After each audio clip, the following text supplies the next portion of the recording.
runner-ups for Love Island UK season 5. And she's also an Instagram model, an influencer, entrepreneur, and she also has this adorable boyfriend who she met on Love Island, Tommy Fury, and they were just so loved up, guys, on that show. They were so flipping cute. I mean, if you, this was back in 2018 or 19, so I gotta like run the wheels back to what the heck I was even doing at the time. But I know I watched the season that Molly-Mae Hague was on with Love Island, and I became so obsessed with that show. It is not even funny. I mean, it's like a psychological experiment, and it also just sort of shows you how two people can really be drawn together, and just sort of love and its interactions between the two partners and the interaction of those two partners and the people they're surrounded with and everything and you know what so essentially what we're talking about here today is she came under fire several months back. This is kind of old, but I still wanted to get out here and talk about it because I thought that what she said was absolutely right, and it's kind of how I live my life as well. But she came under scrutiny basically because she had made the statement about friends and things like that. And so let's just read what it is that she said. So she said, I have literally about 5 people in my circle, and that includes friends. I wouldn't have it any other way. She goes on to say, I work, I spend time with my boyfriend, and I go to bed. And she also recently had a baby with her boyfriend, and I have such mad love and respect for her because similar to me, she's had fertility issues. Like I've spoken about in this channel, I had fibroids. I had a miscarriage this past year, and it's definitely going to be a journey. I think that I'm in worse condition that she is. Honestly, she has endometriosis, if I'm not wrong. And endometriosis seems to be way more painful, though, than fibroids. So I had heard her speaking about how much pain she had been in, and she's a itty bitty thing. So, God, these uteruses, these uteruses really will just do some damage. Jesus Lord. But just you can go on her YouTube channel, her Instagram. Like, is her speaking about having her child, and her and Tommy Fury already had such this like whirlwind romance and this totally public love story, and you can just look at the two of them and you just see that they're just totally crazy for each other. And so I had also really respected that about her, about becoming a mom and the struggles that she had to do to get there. Anyway, she says, I spend time with my boyfriend, I go to bed, and that is literally my life. I'm not bothered about a social life. It's never been something I've been interested in, okay? And so, let me pull up so I pulled this article from Capital FM, and it is entitled, Molly-Mae Hague defended by her fans after comments about money and friendships divide internet. And this is from December 2021. Oh, so this was a while back. This was a while back. So some of her fans came in to defend her, and I wanted to read with you what they said. First of all, let me finish what she said, because I didn't put this in pull quotes, but this is important. She also goes, it's not for me. I'd rather just focus on making money, being successful, and being happy. Friends, they come and go, and I find it a bit of waste of time. She went on to brand making friends time consuming, adding, it sounds savage, but sometimes friends, they just not cling on, but they don't add much. They don't add much. She said that.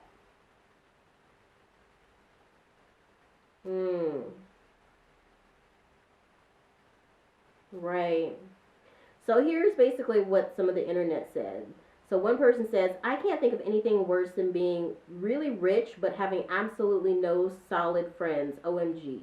Another person said, Molly-Mae on that podcast saying that she doesn't have time to have friends because she'd rather be making money.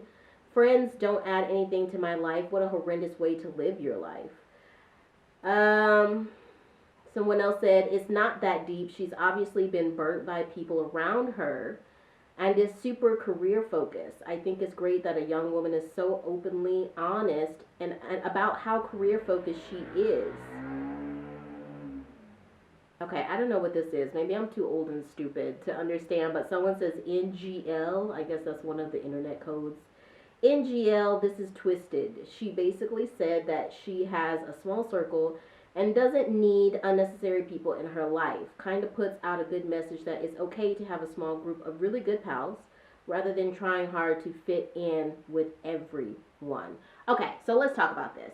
Enough quotes, enough all of that crap.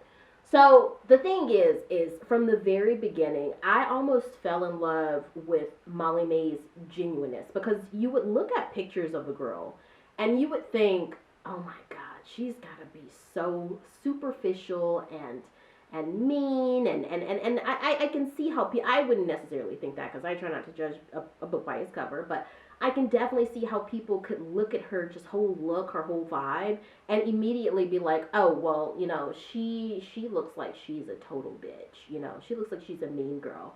But from the moment she came on Love Island, you could just see the pure warm-heartedness in her.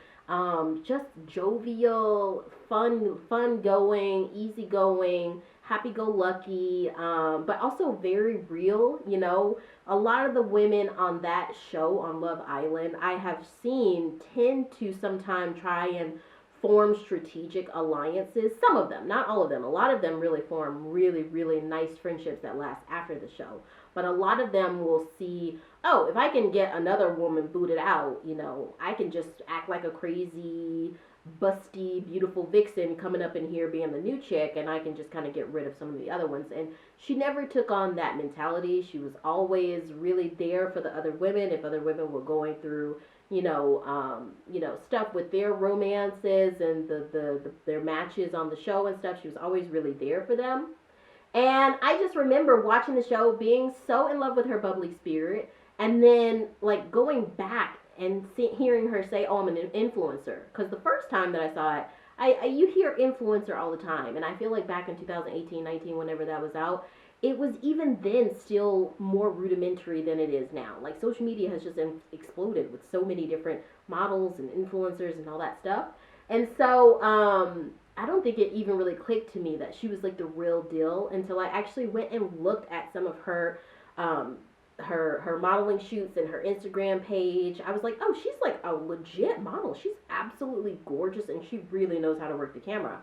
But you don't see that from her personality. Her personality is just so cool. And honestly, her romance with she and Tommy, I know all of that bubbly, warm stuff. When you find that person that you just feel like you want to never, ever be separated from again. And there's a difference between people who work that for a show, for some money, and people who they genuinely like fell in love with someone. And you could see that between them, her little stuffed animal and all that stuff.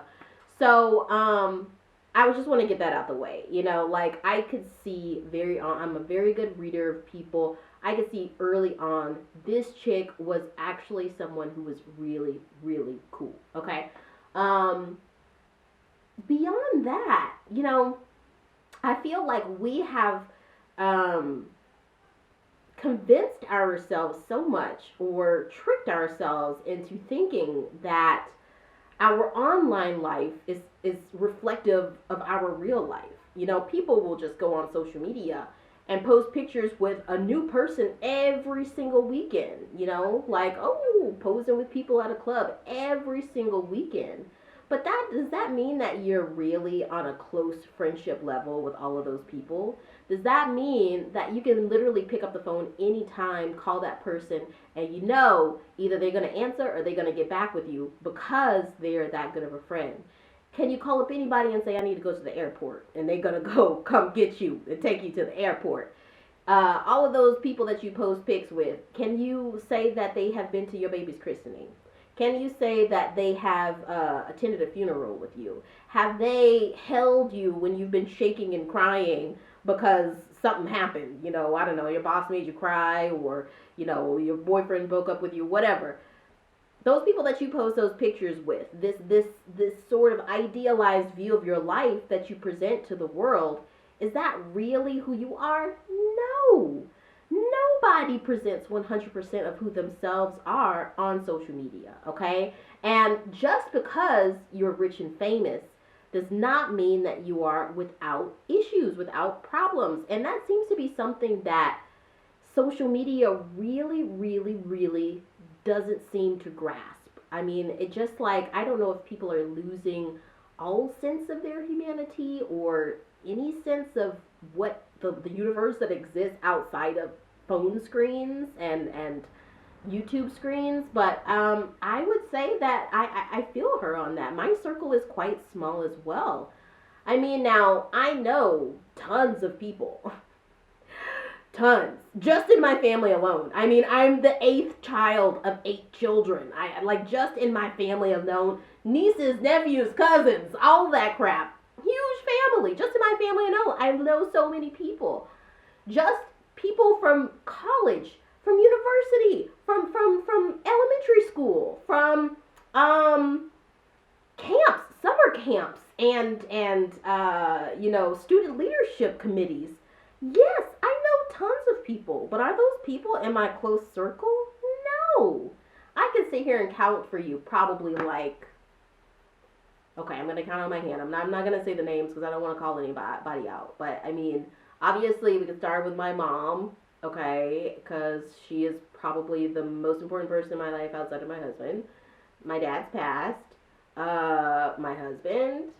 I'm literally going through the names in my head. Who else? Yes. Okay, 5. Same thing. 5. Outside of my sisters and brothers. You add my sisters and brothers to it, 7 plus 5. What do you get? 7 plus 5, 12. 12 people. Including the people who, by blood and birth, I'm just forced to, you know, ride in the same cosmic car for the rest of my life with. But, you know, everybody else who I'm not just forced to be in their lives or them in my lives outside of blood, it's like 5 people. And I feel like that's totally normal. I mean, honestly, if your circle is like dozens and dozens of people, outside of someone who, I don't know, is really a big name celebrity. And Molly-Mae Hague, I don't see that she's a Kim Kardashian, you know. Not saying that she's not graduated to like that level of success or whatever, or that she's not as talented. I'm not saying that. I'm just saying, like, I don't think that she has as much activity going on in her life as someone like Kim Kardashian or Beyonce, you know. In the grand scheme of things, she's a smaller time influencer. And for her to want privacy in her life, power to her. You know, like, I am the type of person, really, it could take me like 6 weeks to respond to a WhatsApp message sometimes. I'm so serious. I am so serious. But the people who know me know that I get caught up. That whole thing about her saying she would rather work, I think that people don't realize that, you know, nobody is going to pay for your way in this life. Even your family. You know, there's no such thing as a free lunch. And we all have to make our living. We all have to make our due.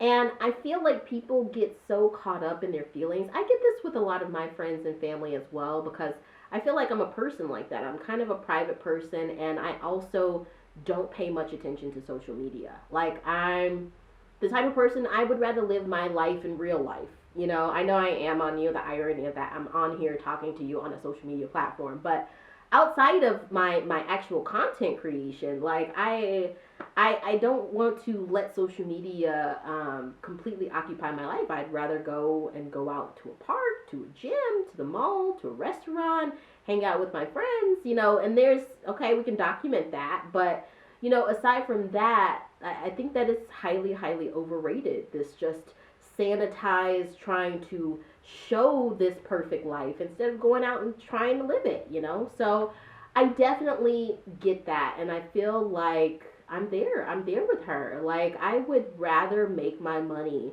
than be sitting texting you all day. Like, I'm serious. I'm with her on that. I like no shade at all to any of my friends, any of my family. Like, people know my heart. If you really know me, you know my heart, and you know that I will be there for you when you need me.